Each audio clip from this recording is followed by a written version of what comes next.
పోసాని కృష్ణమురళి గారు, AP film development corporation chairman, వారు మనకు ఫోన్ లైన్లో ఉన్నారు. పోసాని గారు, ఏంటి ఎలా చూస్తారు ఈ మూడు పార్టీల పొత్తు? 2014లో మూడు పార్టీలు కలిశాయి, ఆ తర్వాత ముగ్గురు కొట్టుకుని విడిపోయారు, ఒకరిని ఒకరు తిట్టారు.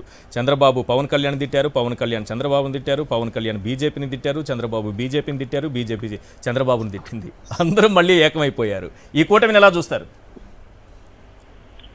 ఈశ్వర్, దాని గురించి మీరే పట్టించుకోకలేదు. ఎందుకంటే నరేంద్ర మోడీ అనే వ్యక్తి ఇండియాలో tallest, honest person, very good politician. ఈ మోడీ గారిని ప్రతి స్టేట్ లో ఎవడో ఒకటి చెప్తానే ఉంటాడు. ఇంకోటని రక్త పిపాష్ అని రాహుల్ గాంధీ తిడతాడు, సోనియా గాంధీ తిడుతుంది, ప్రియాంక తిడుతుంది, చివరికి బచ్చా గారు కూడా తిడుతుంటాడు, రకరకాలు తిడుతుంటారు. అలాగే ఇప్పుడు తిరుపతి గారు చెప్పినట్టు ఎందుకు వెళ్తుంటే దానికి ఆయనకి ఇంత కూడా జరిగేది ఏమి లేదు. ఆయనకి హానెస్ట్ 100% హానెస్ట్ ఫెలో.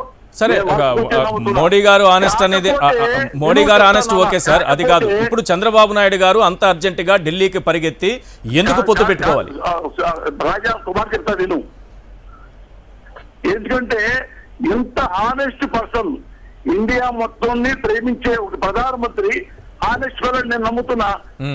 కాకపోతే ఇలాంటి పెద్ద మనిషి ఒక దొంగ, ఒక విధవ, ఒక కిలాడి, ఒక వెన్నుపోటుదారుడు, ఒక అవినీతి పరుడైన చంద్రబాబుని డైరెక్ట్ గా సెంటర్ లో పబ్లిక్ లో